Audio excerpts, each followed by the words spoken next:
विद्यार्थी मित्रांनो, शुभ सकाळ. स्वागत आहे तुमचं डेली करंट अफेअर्स मराठी जी के या आपल्या यूट्यूब चॅनलवर. तर विद्यार्थी मित्रांनो, आज आहे 2 फेब्रुवारी आणि काल जेवढ्याही काही घडामोडी घडलेल्या आहेत त्या आपण संपूर्ण आजच्या लेक्चरमध्ये बघणार आहोत. तर विद्यार्थी मित्रांनो, आजच्या टॉप 10 प्रश्नांमध्ये आपण संपूर्ण अर्थसंकल्प 2026 बघणार आहोत. अर्थसंकल्पावर नेहमी परीक्षेला प्रश्न विचारले जातात आणि हे परीक्षेच्या दृष्टीने बघणे खूप जास्त महत्त्वाचे आहे. कारण यावर परीक्षेला वारंवार प्रश्न येत असतात. थोडंफार लेक्चर तुम्हाला बोरिंग वाटेल तरीसुद्धा वही पेन घेऊन नोट डाऊन करत चला, कारण आपण इथे संपूर्ण कलेक्टिव्ह डेटा अर्थसंकल्पाबाबत बघणार आहोत. आणि हे पोलीस भरती, हायकोर्ट भरती, रिसेंट येणाऱ्या जेवढ्याही काही भरती असणार त्या परीक्षेला याबद्दल अर्थसंकल्पाबाबत संपूर्ण प्रश्न येणार आहेत. तर आता आपण अर्थसंकल्पाबाबत थोडक्यात आढावा घेऊया. अर्थसंकल्प 1 फेब्रुवारीला मांडला जातो. केंद्रीय अर्थमंत्री संसदेत अर्थसंकल्प सादर करतात. 2017 पासून अर्थसंकल्प 1 फेब्रुवारी रोजी साजरा केला जातो. त्यापूर्वी अर्थसंकल्प हा फेब्रुवारीच्या शेवटच्या कार्यदिवशी मांडला जात असे. 1 फेब्रुवारीला सादर केल्यामुळे काय होत असते, तर 1 फेब्रुवारीला सादर केल्यामुळे मंत्रालयांना 1 एप्रिलपासून योजना राबवायला वेळ मिळतो. त्यामुळे 1 फेब्रुवारी या दिवशी अर्थसंकल्प आपल्या भारतात सादर केले जातात. तसेच धनविधेयकाचे कलम काय आहे, तर धनविधेयकाचे कलम 110 आहे. मनी, तुम्ही इथे लक्षात ठेवू शकता. मनी म्हणजे 110, 110. 110 हे कशाचे कलम आहे, तर हे धनविधेयक यांचे कलम आहे. तुम्ही मनी लक्षात ठेवा, तुम्हाला धनविधेयकाचे कलम लक्षात राहील. तसेच आपण इथे महत्त्वाचे थोडक्यात कलम जाणून घेऊया. कलम 280 यावर भरपूरदा प्रश्न विचारलेला आहे. 280 कशा संदर्भात आहे, तर हे वित्त आयोग. त्यानंतर अर्थसंकल्पाची कलम कितवी आहे, तर कलम 112 ही अर्थसंकल्पाची कलम आहे. आपण इथे 3 कलम बघितल्या आणि तिन्ही कलम परीक्षेच्या दृष्टीने खूप जास्त महत्त्वाचे आहे. सर्वात महत्त्वाची कलम म्हणजे मनी 110, धनविधेयक, त्यानंतर कलम 280 वित्त आयोग, त्यानंतर कलम 112 अर्थसंकल्प. वित्त आयोग आणि धनविधेयक ह्या 2 कलम इथे लक्षात ठेवणे आवश्यक आहे आणि त्या परीक्षेला भरपूरदा विचारलेल्या सुद्धा आहे. चला तर विद्यार्थी मित्रांनो, आता आपण बघूया आपला पहिला प्रश्न. आपला आजचा पहिला प्रश्न आहे, केंद्रीय अर्थसंकल्प 2026-27 मध्ये भारत विस्तार प्रणाली सुरू करण्याचा प्रस्ताव कोणी जाहीर केला? भारत विस्तार प्रणाली. पहिला पर्याय आहे अमित शहा, दुसरा पर्याय आहे निर्मला सीतारामन, तिसरा पर्याय आहे पियुष गोयल आणि चौथा पर्याय आहे शिवराज सिंग चौहान. तर विद्यार्थी मित्रांनो, अर्थातच आपल्या सर्वांना माहिती आहे, आपल्या भारताच्या अर्थमंत्री निर्मला सीतारामन यांनी काल बजेट मांडला आणि त्या बजेटमध्ये भारत विस्तार प्रणालीचा प्रस्ताव सुद्धा त्यांनी जाहीर केलेला आहे. तर कालचा जो काही बजेट होता, तो बजेट कशाबद्दल इन्स्पायर्ड होता, तर बजेट इन्स्पायर्ड बाय 3 कर्तव्यज. कोणते 3 कर्तव्य होते त्यांचे कालच्या बजेटमध्ये, ते आपण इथे जाणून घेऊया. 3 कर्तव्यातील पहिलं कर्तव्य होतं विकसित भारताची पायाभरणी. त्यांचा मुख्य उद्देश काय होता? विकसित भारताची पायाभरणी, तर देशाच्या अर्थव्यवस्थेला मजबूत पाया देणे आणि दीर्घकालीन वाढ सुनिश्चित करणे. तर यात कशाचा समावेश होता, तर पायाभूत सुविधा विकासांमध्ये रस्ते, रेल्वे, बंदरे, लॉजिस्टिक, तसेच भांडवली खर्च वाढविणे, उद्योग, MSME, micro small medium enterprises आणि खाजगी गुंतवणुकीला चालना, आर्थिक स्थैर्य आणि रोजगार निर्मिती करणे, हा या पहिल्या कर्तव्याचा मुख्य उद्देश आहे. आणि पहिले कर्तव्य कशा संदर्भात आहे, तर विकसित भारताची पायाभरणी. हे बघा, इथे आपण जेवढेही काही पॉईंट्स घेणार आहोत ते परीक्षेला येणारे आहे आणि ते खूप जास्त महत्त्वाचे आहे. काळजीपूर्वक ऐका आणि नोट डाऊन करत चला. त्यानंतर आपले दुसरे कर्तव्य आहे नवोन्मेष, कौशल्य आणि रोजगार निर्मिती. यांचे मुख्य उद्देश आहे युवकांना रोजगारक्षम बनविणे आणि नव्या संधी निर्माण करणे.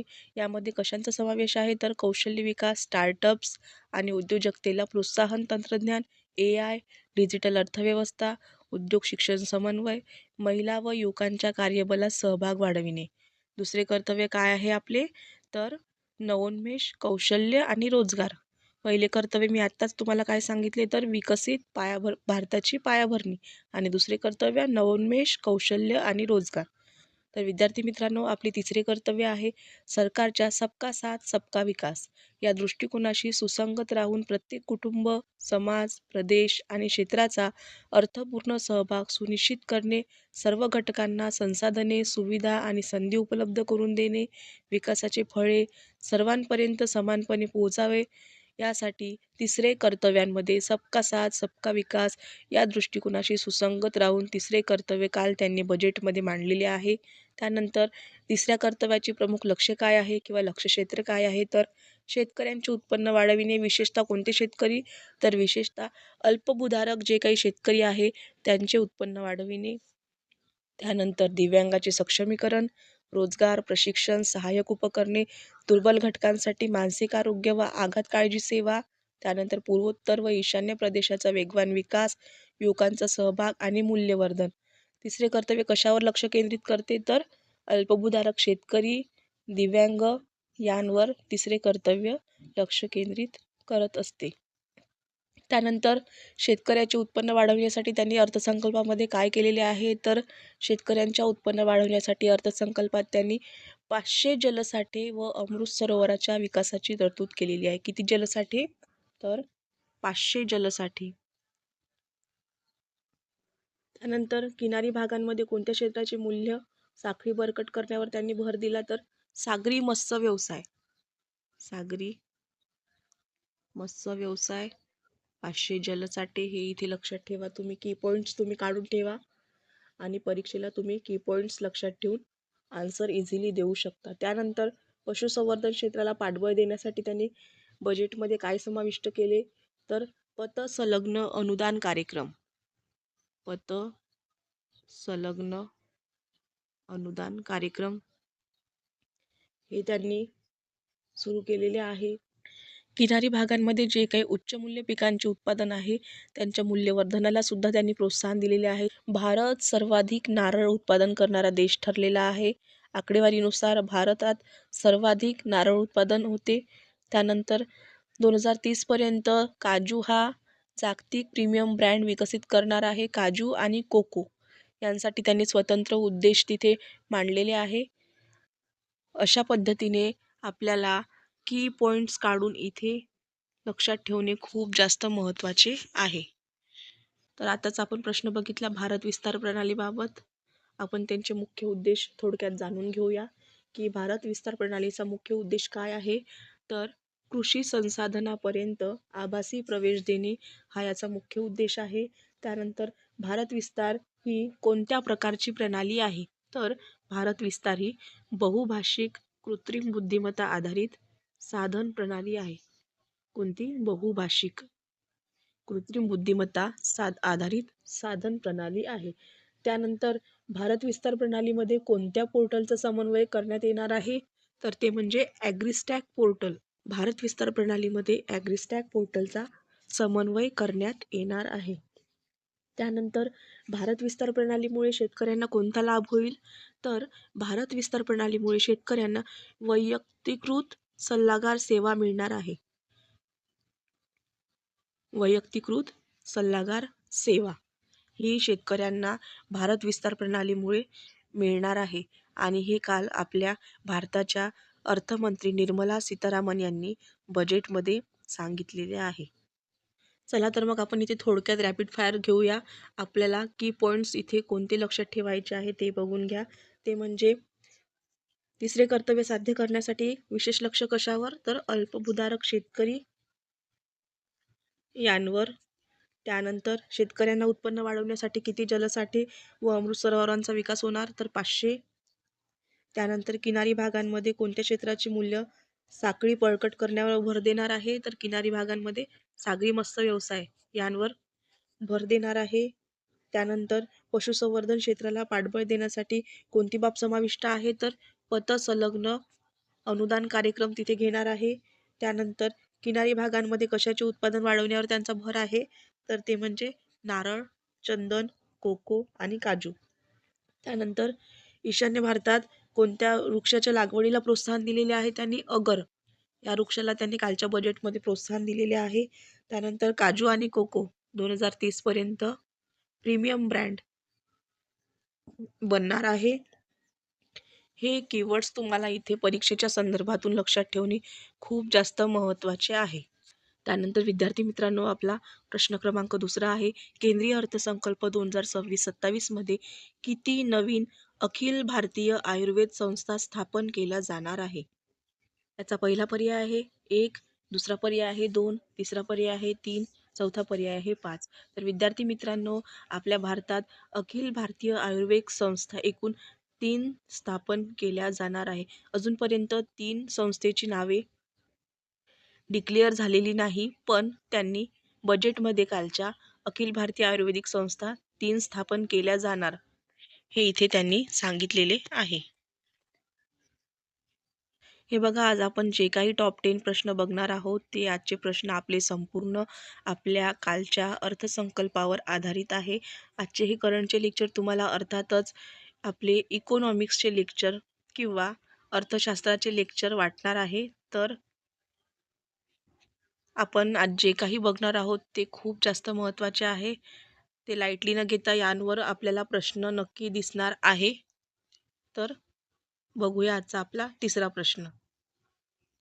आपला तिसरा प्रश्न आहे प्रश्न क्रमांक 3, केंद्रीय अर्थसंकल्प 2026-27 मध्ये बायोफार्मा शक्ती धोरणाचा मुख्य उद्देश काय आहे? पहिला पर्याय आहे औषध निर्यात वाढविणे, दुसरा पर्याय आहे आरोग्य सेवेच्या प्रगतीसाठी ज्ञान, तंत्रज्ञान व नाविन्यतेचा वापर, तिसरा पर्याय आहे आरोग्य विमा खाजगीकरण आणि चौथा पर्याय आहे केवळ आयुर्वेद संशोधन. तर विद्यार्थी मित्रांनो, याची योग्य पर्याय आहे आरोग्य सेवेच्या प्रगतीसाठी ज्ञान तसेच तंत्रज्ञान व नाविन्यतेचा वापर. हा बायोफार्मा शक्ती धोरणाचा मुख्य उद्देश आहे. हा सुद्धा प्रश्न पेपरला येऊ शकतो. यांचा उद्देश तुम्हाला इथे माहिती असणे आवश्यक आहे. तर पुढील 5 वर्षात 1,00,000 नवीन सहयोगी आरोग्य व्यावसायिकांना जोडणार आणि विद्यमानी सहयोगी आरोग्य व्यावसायिक संस्थांचे आधुनिकीकरणार. तर वृद्धांसाठी आणि संबंधित आरोग्य देखभालीसाठी सेवा परिसंस्था उभारणार. 1,50,000 सेवादात्यांना येत्या काही वर्षात प्रशिक्षण केले जाणार आहे. तसेच 5 प्रादेशिक वैद्यकीय केंद्रांच्या स्थापनेसाठी खाजगी क्षेत्रांच्या भागीदारीतून राज्यांना सहाय्य देण्याची योजना त्यांनी प्रस्तावित केली. तसेच त्यांनी आपण आत्ताच बघितलं 3 नव्या अखिल भारतीय आयुर्वेदिक संस्था त्यांनी स्थापन केल्या जाणार आहे. तसेच आयुष औषधालय आणि औषध चाचणी प्रयोगशाळांचे आधुनिकीकरण केले जाणार आहे. तसेच जागतिक आरोग्य संघटनेचे जामनगर येथील जागतिक पारंपरिक औषधी केंद्रांचे आधुनिकीकरण केले जाणार आहेत. तसेच रांची आणि तेजपूर येथील राष्ट्रीय मानसिक आरोग्य संस्था यांची प्रादेशिक संरक्षण संस्था म्हणून श्रेणीसुधार होणार आहेत. जिल्हा रुग्णालयांमधील आपत्कालीन क्षमता 50% वाढविण्यासाठी आपत्कालीन आणि ट्रॉमा सेवा केंद्रे स्थापन केली जाणार आहे. ट्रॉमा सेवा केंद्रे इथे स्थापन केली जाणार आहे. त्यानंतर 1 एप्रिल 2026 पासून देशात आयकर कायदा 2025 लागू होणार आहे. कोणता कायदा? तर आयकर कायदा. कधीपासून? तर 1 एप्रिल 2026 पासून लागू होणार आहे. तसेच भंगार आणि खनिजे यांच्यासाठी TCS दरांचे सुसूत्रीकरण करून 2% करण्यात आलेले आहे. शिक्षण तसेच वैद्यकीय उपचार यांच्यासाठी उदारीकृत हस्तांतरित रक्कम योजनेअंतर्गत रकमेवरील TCS 5% वरून त्यांनी 2% केलेला आहे. तसेच सर्व प्रकारच्या समभागधारकांसाठी समभागांच्या पुनर्खरेदीला भांडवली नफा मानून त्यावर कर आकारणी होणार आहे. आपण आता इथे जेवढेही काही पॉईंट्स बघितलेले आहेत ते परीक्षेच्या संदर्भातून खूप जास्त महत्त्वाचे आहे आणि इथे तुम्हाला लक्षात असणे अपेक्षित आहे. तर तुम्ही इथे लक्षात ठेवायसाठी की पॉईंट्स तयार करा आणि त्या की पॉईंट्सवरून लक्षात ठेवा, कारण तुम्हाला एवढं लक्षात राहणं सोपं असणार नाही. तर विद्यार्थी मित्रांनो, आपला पुढचा प्रश्न आहे प्रश्न क्रमांक 4. अलीकडेच केंद्रीय अर्थसंकल्प 2026-27 मध्ये बहुचर्चित असलेला महात्मा गांधी ग्राम स्वराज्य उपक्रम कोणत्या राष्ट्रीय उपक्रमाला पाठिंबा देतो? महात्मा गांधी ग्राम स्वराज्य उपक्रम. तर आपला पहिला पर्याय आहे स्टार्टअप इंडिया, दुसरा पर्याय आहे डिजिटल इंडिया, तिसरा पर्याय आहे एक जिल्हा एक उत्पादन आणि चौथा पर्याय आहे मेक इन इंडिया. तर विद्यार्थी मित्रांनो, याचे योग्य उत्तर आहे एक जिल्हा एक उत्पादन. एक जिल्हा एक उत्पादन हा महात्मा गांधी ग्राम स्वराज्य उपक्रमाला पाठिंबा देत आहे. त्यानंतर आपण याबद्दल थोडक्यात माहिती जाणून घेऊया. या उपक्रमांमध्ये काय आहे, तर खादी, हातमाग आणि हस्तकला यांना बळकट करण्यासाठी महात्मा गांधी ग्राम स्वराज्य उपक्रम सुरू केला जाईल. हा उपक्रम जागतिक बाजारपेठेशी जोडणी, ब्रँडिंग, सुव्यवस्थित प्रशिक्षण, कौशल्य विकास, गुणवत्ता सुधारणा आणि प्रक्रिया आधुनिकीकरणावर लक्ष केंद्रित करेल. यामुळे विणकर, ग्रामोद्योग, ग्रामीण तरुणांना फायदा होईल आणि एक जिल्हा एक उत्पादन उपक्रमालाही पाठिंबा मिळेल. तसेच केंद्रीय अर्थसंकल्प 2026-27 मध्ये एकात्मिक कार्यक्रम, मेगा पार्क आणि निर्यात सुलभतेद्वारे रोजगार केंद्रित वस्त्रोद्योग क्षेत्राला मोठी चालना दिलेली आहे. वस्त्रोद्योग क्षेत्राला इथे मोठी चालना दिलेली आहे आणि एक जिल्हा एक उत्पादन यावर तुम्हाला परीक्षेला प्रश्न येणार आहे. तर हा इथे लक्षात असणे तुम्हाला आवश्यक आहे. विद्यार्थी मित्रांनो, आपला पुढचा प्रश्न आहे प्रश्न क्रमांक 5. माहिती तंत्रज्ञान, AVGC आणि आतिथ्य क्षेत्रांमध्ये दिव्यांगजनांना प्रशिक्षण देण्यासाठी कोणती योजना जाहीर करण्यात आलेली आहे? आपला पहिला पर्याय आहे दिव्यांग सशक्तीकरण योजना, दुसरा पर्याय आहे दिव्यांग कौशल्य योजना, तिसरा पर्याय आहे समावेशक भारत योजना आणि चौथा पर्याय आहे सक्षम दिव्यांग योजना. तर विद्यार्थी मित्रांनो, याचे योग्य उत्तर आहे दिव्यांग कौशल्य योजना. कालच्या बजेटमध्ये माननीय निर्मला सीतारामन यांनी मांडलेले आहे. तर थोडक्यात आपण दिव्यांग कौशल्य योजनेबाबत जाणून घेऊया. ही कशा संदर्भात आहे, तर माहिती तंत्रज्ञान, AVGC, व्हिज्युअल इफेक्ट्स, गेमिंग आणि कॉमिक्स, आतिथ्य तसेच अन्न व पेय क्षेत्रांमध्ये दिव्यांगजनांसाठी अनुकूल, कार्याभिमुख आणि प्रक्रिया केंद्रित भूमिका उपलब्ध आहेत. या योजनेअंतर्गत प्रत्येक दिव्यांग गटाच्या गरजेनुसार उद्योग सुसंगत व अनुकूल प्रशिक्षण देऊन उपजीविकेच्या सन्माननीय संधी उपलब्ध करून दिल्या जातील. उपजीविकेच्या संधी या योजनेमधून दिल्या जातील. दिव्यांग सहारा योजना ही कशा संदर्भात आहे, तर सर्व पात्र दिव्यांगजनांना उच्च दर्जाची सहाय्यक उपकरणे वेळेवर उपलब्ध होणे आणि त्यांची मूलभूत गरज भागणे. या अर्थसंकल्पात सहाय्यक उपकरणाच्या उत्पादनात वाढ, संशोधन व विकास तसेच कृत्रिम बुद्धिमत्ता एकात्मीकरणासाठी भारताचे कृत्रिम अवयव उत्पादक महामंडळ यांनी तसेच प्रधानमंत्री दिव्याशा केंद्रांचे बळकटीकरण आणि दिव्यांगजन व ज्येष्ठ नागरिकांना सहाय्यक उत्पादने वापरून पाहून खरेदी करता येतील अशी आधुनिक किरकोळ प्रकारची सहाय्यक तंत्रज्ञान केंद्र उभारण्याचा प्रस्ताव त्यांनी कालच्या बजेटमध्ये मांडलेला आहे. तर दिव्यांग लोकांसाठी काय, तर दिव्यांगांसाठी सहाय्यक तंत्रज्ञान केंद्रे उभारण्याचा प्रस्ताव माननीय अर्थमंत्री निर्मला सीतारामन यांनी कालच्या बजेटमध्ये मांडलेला आहे. इथे आपल्याला दोन्ही योजना माहिती असणे आवश्यक आहे. पहिली म्हणजे दिव्यांग कौशल्य योजना आणि दुसरी म्हणजे दिव्यांग सहारा योजना. यावर आपल्याला परीक्षेला प्रश्न येऊ शकतो. तुम्हाला इथे पूर्ण योजना लक्षात राहणार नाही, तर तुम्ही ॲटलिस्ट कीवर्ड्स लक्षात ठेवणे अपेक्षित आहे. मी आधीसुद्धा मेन्शन केले की कीवर्ड्स लक्षात ठेवा. त्यानंतर आपला पुढचा प्रश्न आहे प्रश्न क्रमांक 6. आपला प्रश्न क्रमांक 6 आहे केंद्रीय अर्थसंकल्प 2026-27 मध्ये कोणत्या घटकासाठी प्रोत्साहनात्मक सवलती जाहीर करण्यात आलेल्या आहे? आपला पहिला पर्याय आहे खाजगी कंपन्या, दुसरा पर्याय आहे स्टार्टअप्स, तिसरा पर्याय आहे सहकारी संस्था आणि चौथा पर्याय आहे स्वयंसेवी संस्था. तर विद्यार्थी मित्रांनो, याचे योग्य उत्तर आहे सहकारी संस्थांसाठी प्रोत्साहनात्मक सवलती जाहीर केलेल्या आहे.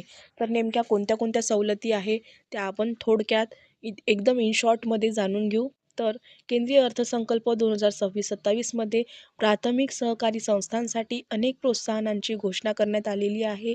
त्यानंतर केंद्रीय अर्थमंत्री निर्मला सीतारामन यांनी कापूस बियाण्यांच्यात, आपण सरकीसुद्धा म्हणतो त्याला, तर पुरवठ्यासाठी प्राथमिक सहकारी संस्थांना दिली जाणारी वजावट वाढवण्याचा प्रस्ताव मांडलेला आहे. तसेच राष्ट्रीय सहकारी महासंघांना पाठिंबा देण्यासाठी एक अतिरिक्त उपाय म्हणून त्यांनी राष्ट्रीय सहकारी महासंघाला मिळालेल्या लाभांश उत्पन्नासाठी 3 वर्षाच्या कालावधीसाठी सूट देण्याचा प्रस्ताव मांडला आहे.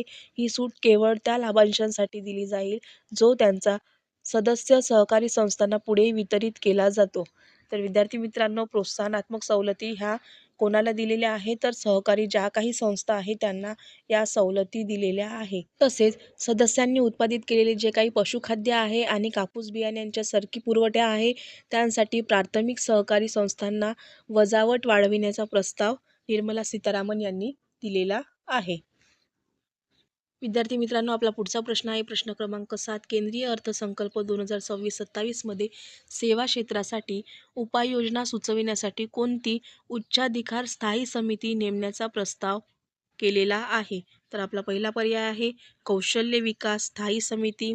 त्यानंतर आपला दुसरा पर्याय आहे शिक्षण ते रोजगार आणि उद्योग स्थायी समिती. तिसरा पर्याय आहे सेवा निर्यात समिती आणि चौथा पर्याय आहे राष्ट्रीय रोजगार आयोग. तर विद्यार्थी मित्रांनो, याचे योग्य उत्तर आहे शिक्षण ते रोजगार आणि उद्योग स्थायी समिती. High powered education to employment and enterprise standing committee. इथे आपल्याला हे माहिती असणे आवश्यक आहे. याबद्दल आपण थोडक्यात माहिती जाणून घेऊया. तर केंद्रीय अर्थसंकल्प 2026-27 मध्ये सेवा क्षेत्रांसाठी त्यांनी शिक्षण ते रोजगार आणि उद्योग स्थायी समितीची तरतूद केलेली आहे. तसेच कालच्या बजेटमध्ये त्यांनी पूर्व भारतात आव्हानात्मक धर्तीवर नवीन राष्ट्रीय डिझाईन संस्था याबाबत सुद्धा त्यांनी इथे विधेयकामध्ये मांडलेले आहे. त्यानंतर महत्त्वाच्या लॉजिस्टिक व औद्योगिक क्षेत्रांच्या परिसरात 5 विद्यापीठ केंद्रित शहरांची निर्मिती होणार आहे. तसेच व्यवहार्यता अंतर्निधी भांडवली सहाय्यांच्या माध्यमातून मुलींसाठी प्रत्येक जिल्ह्यात एक वसतिगृह असणार आहे. मुलींसाठी प्रत्येक जिल्ह्यात एक वसतिगृह असणार आहे.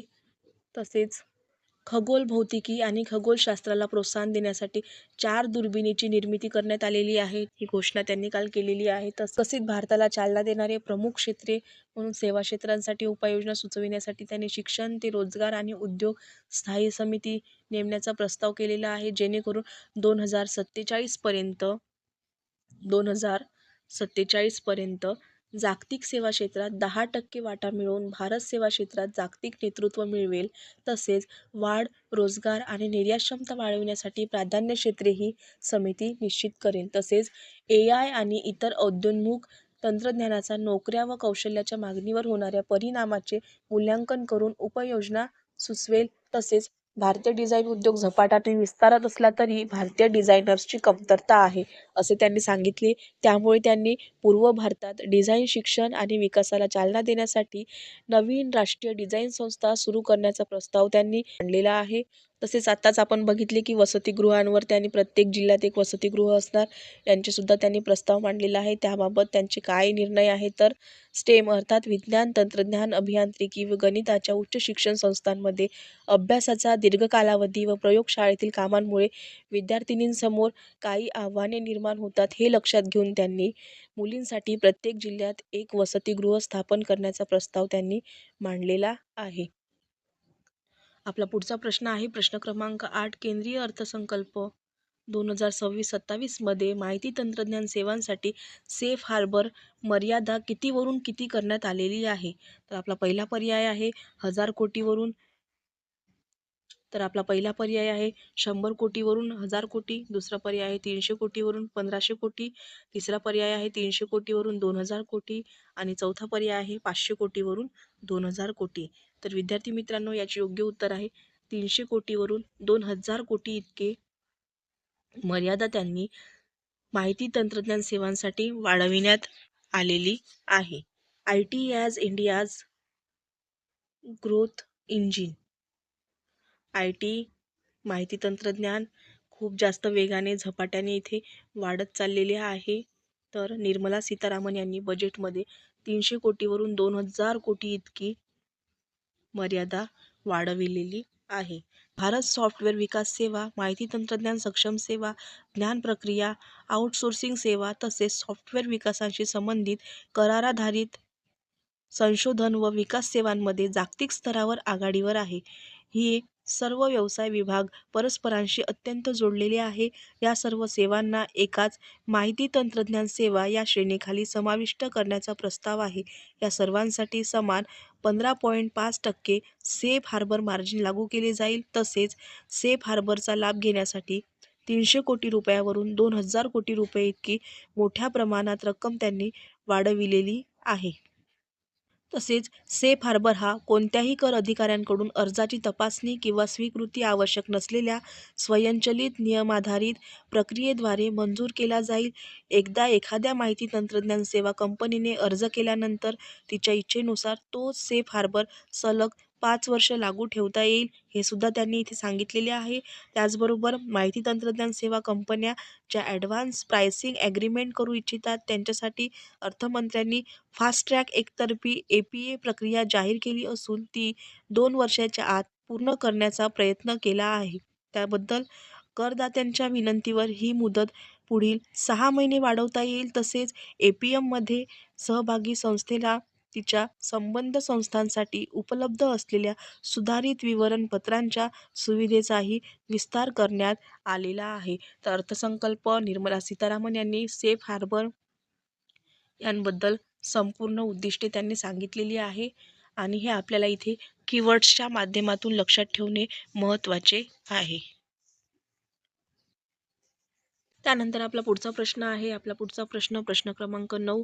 केंद्रीय अर्थसंकल्प 2026-27 मध्ये कोणत्या प्रक्रियांचे एकात्मीकरण करण्याचा प्रस्ताव केलेला आहे? पहिला पर्याय आहे कर निर्धारण व अपील, दुसरा पर्याय आहे कर निर्धारण व दंड कार्यवाही, तिसरा पर्याय आहे दंड व अपील आणि चौथा पर्याय आहे कर वसुली व अपील. तर विद्यार्थी मित्रांनो, याचे योग्य उत्तर आहे कर निर्धारण व दंड कार्यवाही. कर निर्धारण आणि दंड कार्यवाही एकत्रित करून दोन्हीसाठी एकच सामायिक आदेश कालच्या बजेटमध्ये माननीय अर्थमंत्री निर्मला सीतारामन यांनी मांडलेला आहे. यामुळे एकाच प्रकरणी एकाहून अधिक कार्यवाही टाळणे शक्य होईल. तसेच पहिल्या प्राधिकरणासमोर प्रलंबित असलेल्या कालावधीत निकाल काहीही असो, दंडांच्या रकमेवर करदात्याला व्याज भरावे लागणार नाही. तसेच आगाऊ भरण्याच्या रकमेचे प्रमाण 20% वरून त्यांनी 10% पर्यंत कमी करण्यात येत असून हे केवळ मूळ कर मागणीवरच आकारले जाईल. तसेच खटल्यांची संख्या कमी करण्यासाठी अतिरिक्त उपाय म्हणून पुनर्मूल्यांकनाची कार्यवाही सुरू झाल्यानंतर करदात्यांना आपले विवरणपत्र अद्ययावत करण्याची मुभा देण्याचा प्रस्ताव त्यांनी काल मांडलेला आहे. त्याचबरोबर संबंधित वर्षाला लागू असलेला कर दराव्यतिरिक्त अतिरिक्त 10% कर भरावा लागेल. त्यानंतर कर निर्धारण अधिकारी आपल्या कार्यवाहीत केवळ या अद्ययावत विवरणपत्राचा वापर करेल. तसेच कमी उत्पन्न दाखविल्याच्या प्रकरणांमध्ये दंड व खटल्यांच्या कार्यवाहीपासून माफीच्या तरतुदीची चौकट अस्तित्वात आहे. ही चौकट चुकीची माहिती देण्याच्या प्रकरणांमध्ये लागू करण्याचा प्रस्ताव अर्थमंत्र्यांनी मांडलेला आहे. मात्र अशा प्रकरणात करदात्याला देयकर आणि व्याजबरोबर कराच्या रकमेइतका म्हणजेच 100% अतिरिक्त उत्पन्न कर भरावा लागणार आहे. तर आपल्याला खात्यांच्या लेखापरीक्षण न करणे, त्याच्यानंतर ट्रान्सफर प्राइसिंग ऑडिट अहवाल किंवा आर्थिक व्यवहारांचे विवरण सादर न करणे अशा काही तांत्रिक स्वरूपाच्या चुकांसाठी असलेले दंड आता शुल्कांमध्ये रूपांतरित करण्याचा प्रस्ताव निर्मला सीतारामन यांनी कालच्या बजेटमध्ये मांडलेला आहे. त्याचबरोबर आयकर कायद्याअंतर्गत फौजदारी कारवाईची चौकट अधिक तर्कसंगत करण्याचा प्रस्ताव मांडताना त्यांमध्ये गंभीर गुन्ह्यांना आळा घालण्यासाठी प्रतिबंधक तरतुदी कायम ठेवून अर्थमंत्र्यांनी समतोल साधलेला आहे. तसेच लेखापुस्तिका व कागदपत्रे सादर न करणे तसेच वस्तू स्वरूपात देयक केले असताना मूळ स्रोतांवर कर कपातीची अट गुन्हेगारी प्रवर्गातून रद्द करण्यात येत आहे. किरकोळ गुन्ह्यांसाठी केवळ दंड आकारण्यात येईल. उर्वरित फौजदारी कारवाया गुन्ह्यांच्या रकमेच्या प्रमाणात वर्गीकृत केल्या जातील. त्यामध्ये केवळ साधी कैद असेल. कैदेची कमाल मर्यादा 2 वर्षे इतकी करण्यात येईल आणि न्यायालयांना ती कैदही दंडात रूपांतरित करण्याचा अधिकार दिला जाईल. तसेच एकूण मूल्य 20 लाख रुपयांपेक्षा कमी असलेल्या अचल नसलेल्या परदेशी मालमत्तेची घोषणा केली नसेल तर कोणताही दंड नाही, हे निर्मला सीतारामन यांनी कालच्या बजेटमध्ये सांगितलेले आहे आणि हे खूप जास्त महत्त्वाचे आहे. हे इथे लक्षात ठेवणे अपेक्षित आहे. त्यानंतर आपला पुढचा प्रश्न आहे प्रश्न क्रमांक 10. केंद्रीय अर्थसंकल्प 2026-27 मध्ये वैयक्तिक वापरासाठी आयात केल्या जाणाऱ्या सर्व करपात्र वस्तूंवरील आयात शुल्क 20% वरून किती करण्यात आलेली आहे? तर याची योग्य उत्तर आहे 20% ती 10% करण्यात आलेली आहे.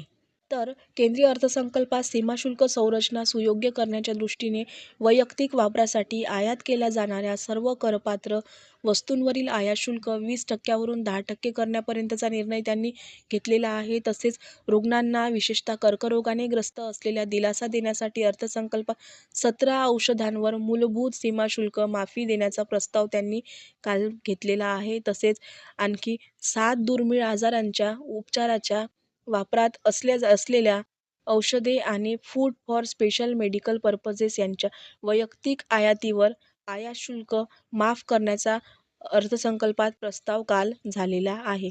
हे बघा, हे खूप जास्त महत्त्वाचे आहे. त्यांनी 17 औषधांवर सीमाशुल्क माफी देण्याचा प्रस्ताव केलेला आहे. तसेच 7 दुर्मिळ जे काही आजार आहे त्यांना सुद्धा त्यांनी इथे आयात शुल्क माफ केलेलं आहे. तसेच food for special medical purposes हे त्यांनी वैयक्तिक आयातीवर आयात शुल्क माफ करण्याचा त्यांनी काल प्रस्ताव केलेला आहे. तसेच त्यांनी टियर 2 आणि टियर 3 अधिकृत आर्थिक ऑपरेटरसाठी ड्युटी डिफरल कालावधी 15 दिवसांवरून 30 दिवसांपर्यंत वाढविला जाईल असे सांगितले. त्यानंतर इलेक्ट्रॉनिक सीलिंगचा वापर करणाऱ्या निर्यात मालाच्या कारखान्यांपासून जहाजांपर्यंत वाहतुकीसाठी त्वरित मंजुरी त्यांनी दिलेली आहे. हे बघा विद्यार्थी मित्रांनो, आज आपण जे काही आजचे टॉप 10 प्रश्न बघितलेले आहे ते अगदीच अर्थसंकल्प 2026 यांवर होते.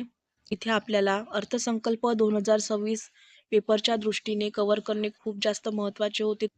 तुम्हाला आजचे लेक्चर थोडं अर्थशास्त्रासारखे वाटले असेल, पण इथे आपल्याला हे पॉईंट्स कव्हर करणे खूप जास्त परीक्षेच्या संदर्भातून महत्त्वाचे आहे.